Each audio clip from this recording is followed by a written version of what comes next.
sure it started, Amy. Okay, so what we're going to do is we're going to have Pam and Larry come up and talk about their missions trip. Because Pam is in charge of home missions, but she kind of went outside her home and went to Alaska. So, you just can't keep these people contained, no matter how hard I try. You can't keep people contained here. Did you ever have that problem, Bishop Hustle, trying to keep PEC contained? They just go willy-nilly on you? But, so anyways, Pam and Larry are going to come up and talk about their Alaska trip.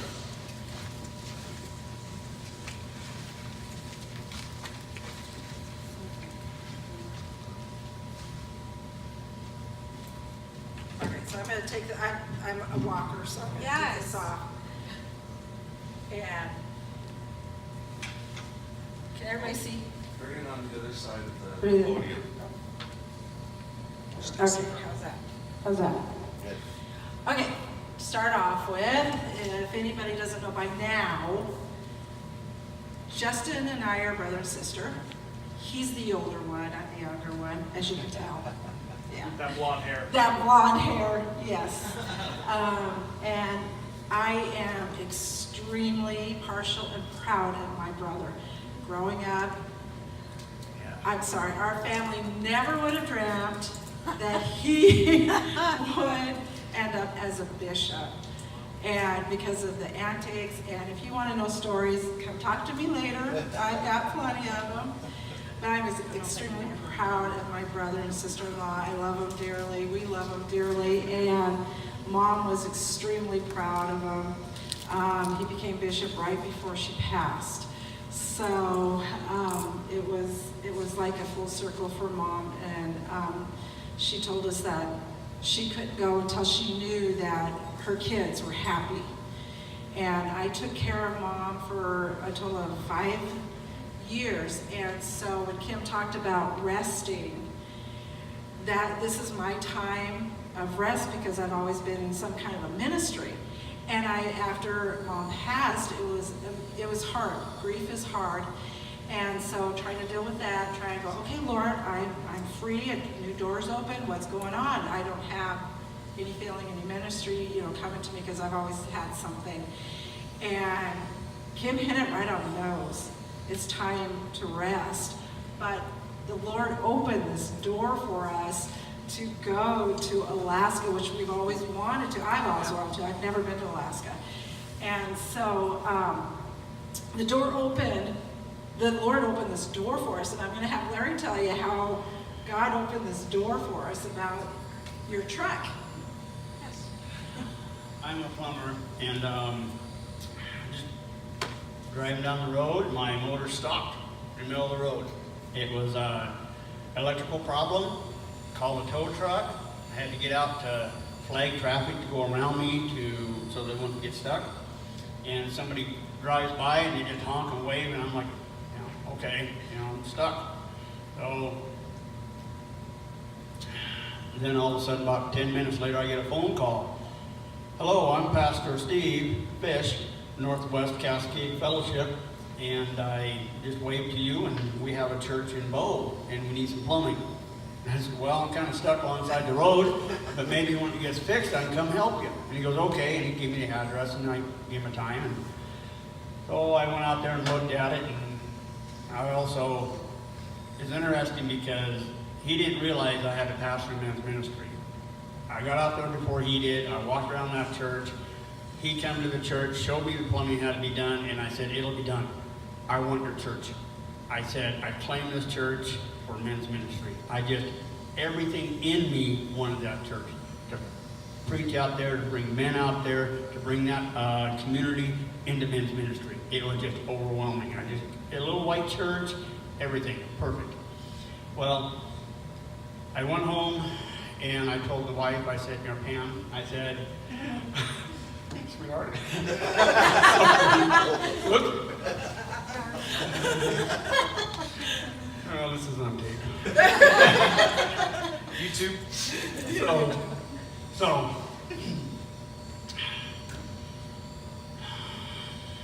I told Pam that we had another church we could visit. And so we went out there the next Sunday and we visited the church. And I also talked to the pastor when we were out at the other church, and I told him about 30 years ago I worked in the stand where the pulpit, where he preached from. I said I built that. That was many years ago. I'd been involved with that church, so it was interesting to go back and visit it. But the first Sunday we were there, they said they were going to have a mission trip to Alaska. Anybody willing to go? And we had to look at each other. Yeah. We didn't know what they were going to do. They didn't tell us anything we're going to do. So I signed up. Okay, let's go. We're going to do this. We were doing some plumbing for the church, another part of something else they wanted us to do on the parsonage. And it worked out to where they just bought our trip to go to Alaska. Everything. It was a real blessing. So, go ahead. Okay. So what we did was, bartering is awesome, and so we traded the plumbing, which cost way more than the trip to Alaska did. And so we traded the Alaska trip for the plumbing. And so it was just a God thing that he just opened the doors and presented that that opportunity for us. So, and when they found out that Larry wanted to go, the pastor's going, yes! Yeah, because being in construction,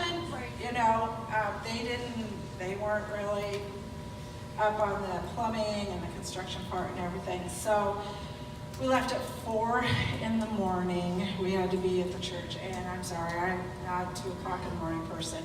So what we're going to do is we're going to start the video, and I'm going to have Justin start. The clicker doesn't want to work. So I'm going to start the video, and I'm just going to tell him to stop it, and we're going to talk through it. So this is us coming. We're just getting into, did you want to tell them about what happened at the airport? About your luggage? Okay, sure. Yeah. This is just getting to the airport. As we got to the airport, we got off, we went to go get all our luggage and such. 8 people? Yeah. There was 6 of us. 6 people, all got their luggage great. I got all my luggage. I got one tool bag of all my important tools for plumbing, never showed up. I'm like, I need these tools. And so I went and talked to someone, and they said, well, check way over there. That's the stuff that gets left over in case, it's lost. I looked over there. I got my bag, great. It was open all the way. The lock off from it, some stuff was missing. I talked to the lady about it, and they sent one young guy underneath the belly of the plane down there. He got one part back. He couldn't find the rest of it. They called Seattle. They found out that Seattle had found the missing tool, and they were getting it out on the next flight to us. It was an important tool too. So that was awesome. It was.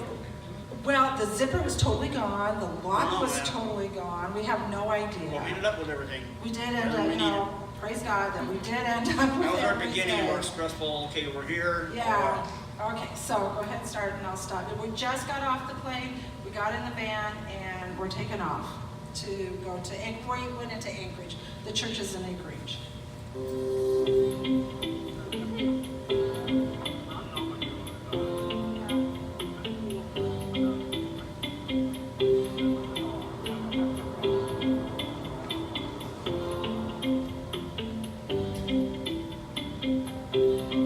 Okay, stop.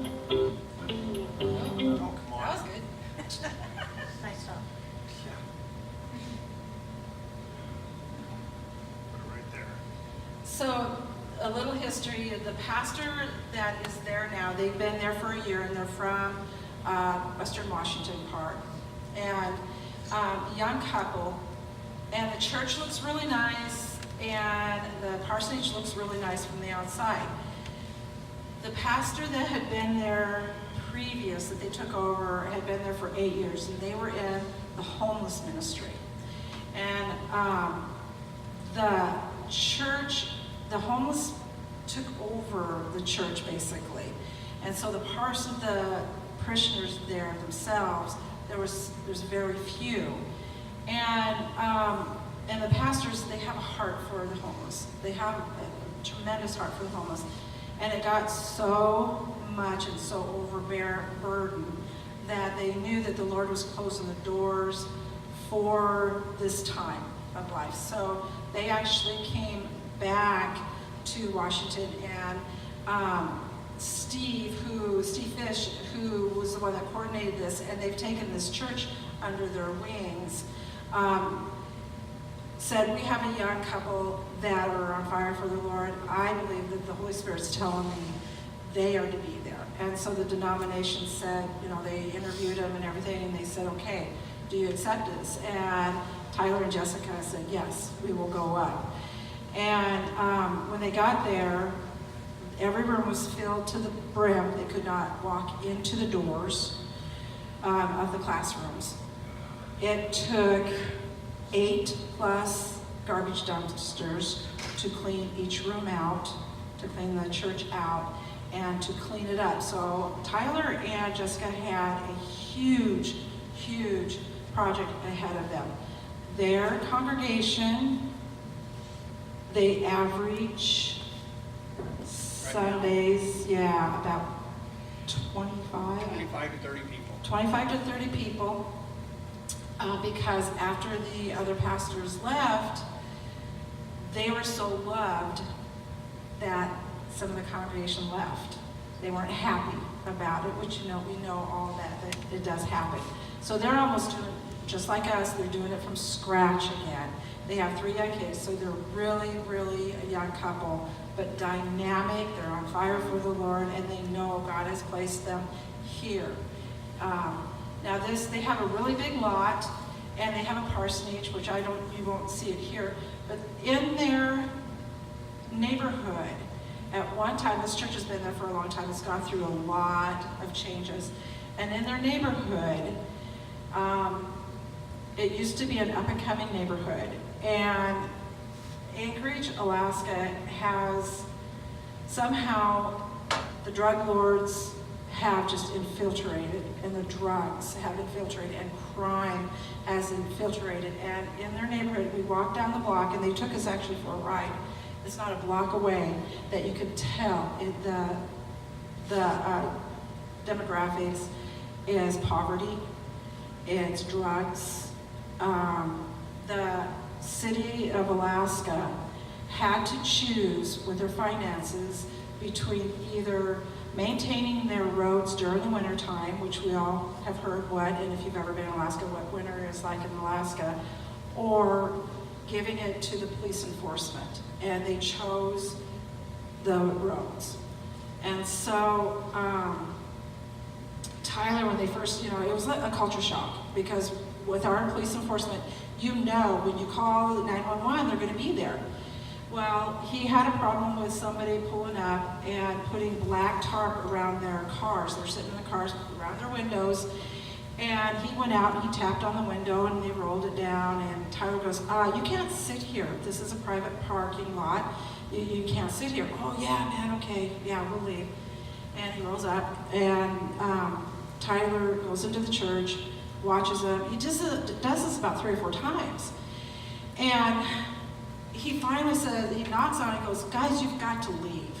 You really got to leave. Yeah, we'll leave. We'll leave. Come to find out, they're shooting up heroin. And so he goes back into the church and he calls 911. And they said, 911, what is your emergency? And he tells them, he goes, the dispatcher goes, why are you bothering us with this? Why are you calling us? This is not an emergency. You need to call the non-emergency number. He says, we don't have the resources for this. Why are you doing this?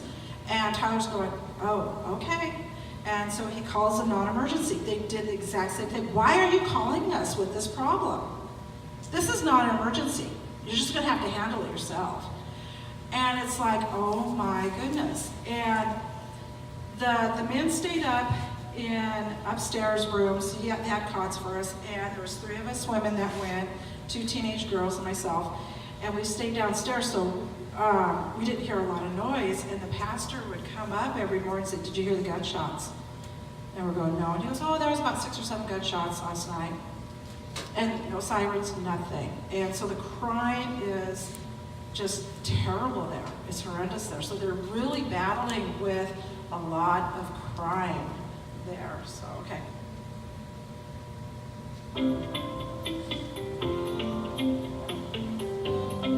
We're just getting to the church and unloading right there. Tyler's the one with the hat. That's him and his baby. stop. Oh, can you go back one? Yeah. You can tell this is real professional and planned out. As they showed us the church, there is upstairs, there's one bathroom. And the big reason they wanted to make 2 more bathrooms is because of the age of a lot of the congregation, and the young children couldn't go downstairs and up, so they wanted 2 more bathrooms. They had a storage room right next to the bathroom. It was full of everything. We moved everything out of the storage room, and as you'll see in the pictures, then we built a hallway and then 2 bathrooms. That was our project there, amongst also helping out with BBS. Yeah.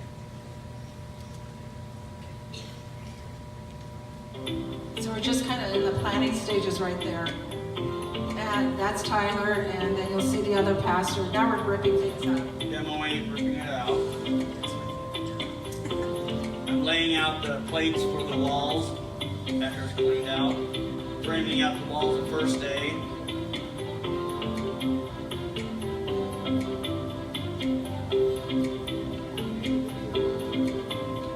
This Late night is, barbecue. yeah, this is 10:30 at night. Yeah. Yeah. Yeah. It was like maybe 1 o'clock when it got dusk. Oh, it looked like Kimberly classes. Now this is the basement where us women gals stayed. And that's the oldest daughter, the little one with the bangs. That's the oldest, Tyler and Jessica's. The plumbing downstairs, both bathrooms, we had to tie it together. They had a mechanical room right there. There's a bathroom straight in front of where I was at, and all the plumbing up above. So we just brought it down, tied it all together.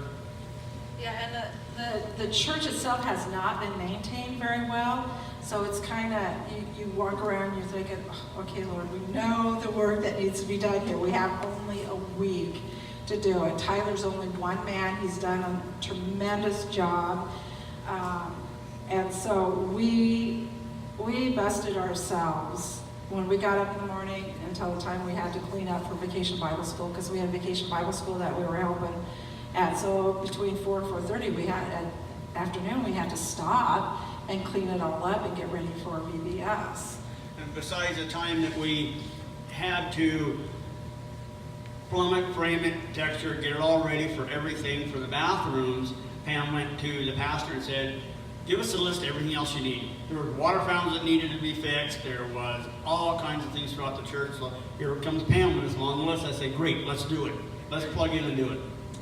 They had a nursery that the water wasn't working. They had running water, the tap was running, and the hose was in the sink. So if you had put the hose, and we don't know why they had this faucet sticking out of this wall, and they had a sink right there, and they had a hose hooked to it. But if the hose dropped on the floor or something, you had water all over the floor the next morning because the hose was running. So we had running water that was going on, water fountains that weren't working, bathrooms that weren't working, and the parsonage, we weren't even hardly able to touch the parsonage yet.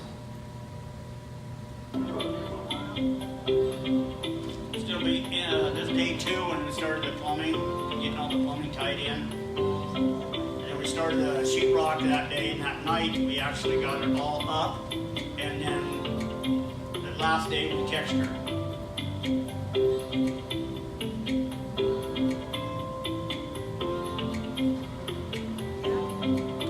Fan drying it all out, getting ready to texture.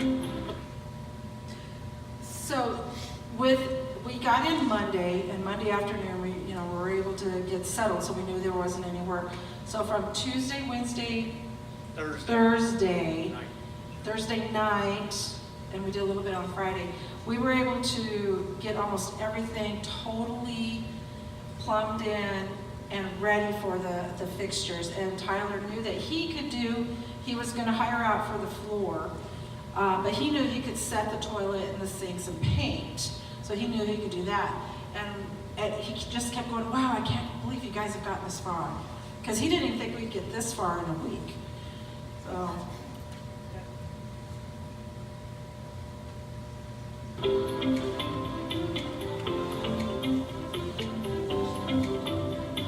That's Tyler. He's so dynamic.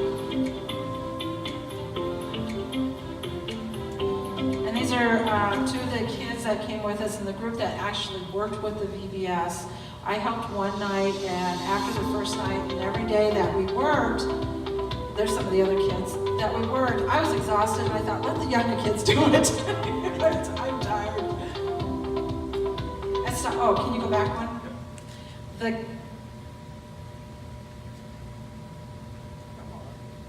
The gal with the hat and the baby on her back, that's Jessica, the pastor's wife.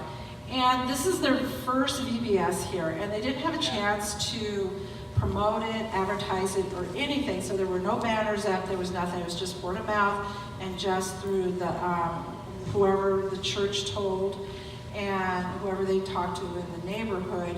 And we had about maybe 5 kids that showed up. And, you know, we talked to them, you know, just positive. You know, this is your first one. You've got a rough neighborhood. You know, these kids, they don't even see their dad half the time, let alone come to church. And so we were happy that even that amount came. They're going to use the same curriculum next year, but they're going to be able to promote it, and they're going to be able to know what worked this year and what didn't work, you know. And so they're actually excited for next year. Tell them about the next one. Yes, Pam and I were praying and trying to figure out, wow, you know, there was able to be about 5 children there. What else can it do to promote, and what can happen, Lord, to bring more children here, and what can we do? And we thought about a bicycle. You know, they had a bicycle setting up maybe in one of these pictures.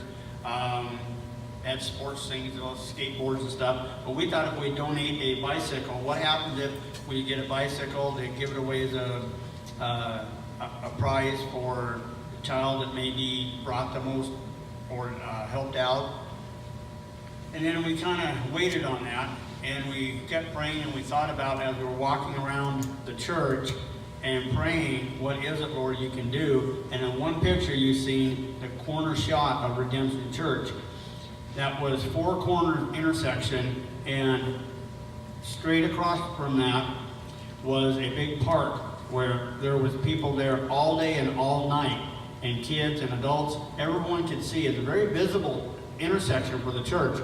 And I said, Lord, what is it that can bring these children here? And He brought in my heart a bouncy house. A bouncy house. It's like, wow, that would be awesome. A couple days later, Pastor Steve and I talked a lot. He was such a blessing to me about men's ministry. We really prayed about it. He opened up some ideas and doors for me. And I talked to him. I said, you know, Pam and I have been praying about this, and we thought about a bicycle. You know, we donate a bicycle for this. And then I told about, he told me first. Yeah, he told me. He said, the things that I've been praying about is, he said, I thought about a bicycle. And then he came up and he said, okay, if there's a bouncy house out at the corner by the big sign, that would be great. And I just got goosebumps. I just started almost crying. I said, Steve, are you serious? Pam happened to walk by, and I said, honey, what did we talk about donating to the church during this time for the kids? It was a bike. What did we talk about putting out front so that everyone could see? A bouncy house. It was just confirmation. It was just perfect confirmation. So next year, Steve talked to Tyler and told him this is, you know, this God had gave this to us. So he talked to Tyler about doing that this next year. So this is a snack time. Okay.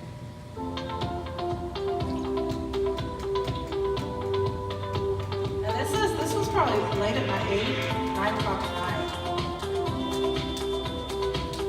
And the trough back there, you know, watering trough right there, that horse, that's their baptism. Yeah, I recognize that. Yeah. We have one. A baptism like that? Yep, cool.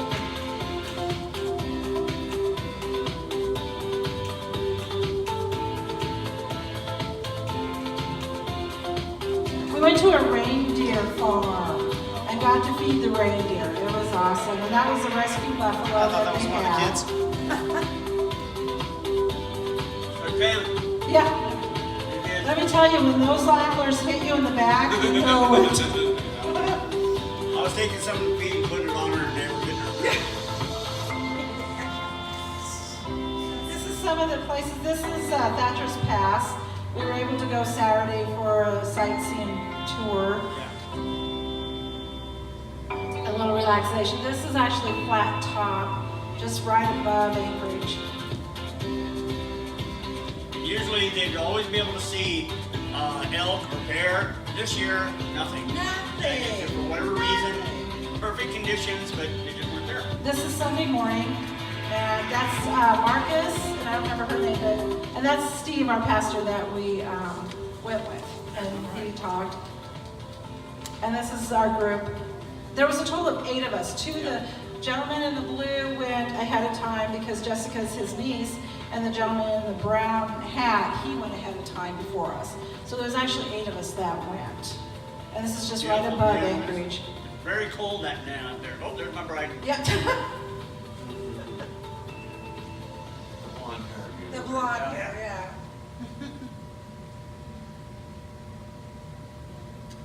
So when we were up on Flat Top, the parking lot it was empty because it was 10:30 at night, and you couldn't even tell it was 10:30 at night because it was daylight like this, and walking around, and it was pretty cold, and we decided, we were done. We were walking back to the parking lot, and all of a sudden the guys stopped, and they were talking around this one parking area, and we're all looking down, and you could tell there were ashes there. And the crime is so bad that they will steal your car. You can report it, but nothing's going to happen. They'll steal your car, they'll park it somewhere, torch it, and then just leave. And there's nothing you can do about it. Absolutely nothing. And that's what had happened right there at the parking lot. Yeah. So Tyler and Jessica, they are awesome people. You can tell that they are on fire for Christ. And I emailed them to see what they are in need of. Besides, Larry and I would like to go back. We're putting our fleece out here and asking Lord, we'd like to go back either in December or January for another little missions trip on our own, just to finish up the needs that they have, fixing some of the plumbing that in the parsonage, because the parsonage plumbing is needed, paint's needed, but we know we wouldn't be able to paint it. But there's so much that is in need. But Tyler and Jessica were so thankful that we got that far, and that he was just amazed. And so I emailed him. I couldn't get him hold him on the phone. And I emailed him and asked, okay, what are your needs? I want to present this. What are your needs? And I did get an email back from him. And he says, hello, Pam. Thank you for reaching out. I apologize for the delay in response this week. We have been all over the place with new things happening. Thank you and Larry again for the awesome work you guys accomplished while you were here. It was a total pleasure to have you both. We have been totally blessed by the new facilities already. Which sounds like a strange thing to say, but hey, these bathrooms are awesome. You guys are always welcome here if you ever make it back up this way. As far as your conference goes, there is not much specifically we can ask for other than prayer. Some of the areas our church has significant needs is both in people resources as well as financial resources. So we are always taking prayer in those areas. More specifically, however, I would like to ask that you would pray for our community. The crime is significant and there is much need in the area. We are praying that God would bring families in who can support our church so we can be the most effective for the gospel in our area. Jesus is doing some powerful things here, and we are always grateful for those who are willing to come alongside us to reach the hearts of those who are lost and broken. And then there's, so anyways, I hope this reaches you. Thank you so much again for praying for us, and we will continue to pray for you and the journey God has prepared for you, your lives. There was something else I was going to say. Oh, the church itself, the dynamics of the church is older dynamics. There's a couple youth that are in there. However, they don't realize that tithing is in the Bible. You know, it is something that we need to do. The church right now that we're going to, they do help support it a tiny bit, but not much. They were able, the church owned the church and the parsonage, but they also owned a fourplex they had bought, I don't know how long ago. And so they thought that, I guess that was going to bring in some residual income. However, it's in worse shape than the parsonage, and they needed some money to fix it up. And they were mentored and told by Steve, sell it. Just sell it and get it off your hands. They were able to sell it and be able to fix the little bit of pieces of the church, and to finance some of the things that we were able to do at the church. And the men dynamic, you want to talk about the men and the way they're still thinking? It was interesting because I spoke to a few of the women that helped out with meals at the night. And I said, does your husbands come to church? And they just kind of laughed. No, we don't have men. Our husbands in Alaska don't come to church. They are of a different time zone. This is what she said, that they're kind of stuck with the concept of men work, women go to church, and they do all that. That men are not a part of the church and a fellowship and need. They have needs, but a woman will meet it. And that's blunt. So there's not a real, it would be a very challenge to do a men's ministry up there. And how would we bring men into our church? That's good. The Lord puts me there. I would love to do it, and I'm praying for it. But the needs, yeah. Yeah, that was, I guess, about the presentation for the Alaska trip. Yeah. We enjoyed it. We would love to go back. We are praying about it. The Lord opens the doors for us there. We're very willing to do it. We're so excited about it first, and then we realize to stop. We have to listen to the Lord. We have to not just keep planning what we're going to do and how we're going to get there. We need to see, listen, is this a door that's going to be open, Lord? We done with Alaska? Yep. Okay.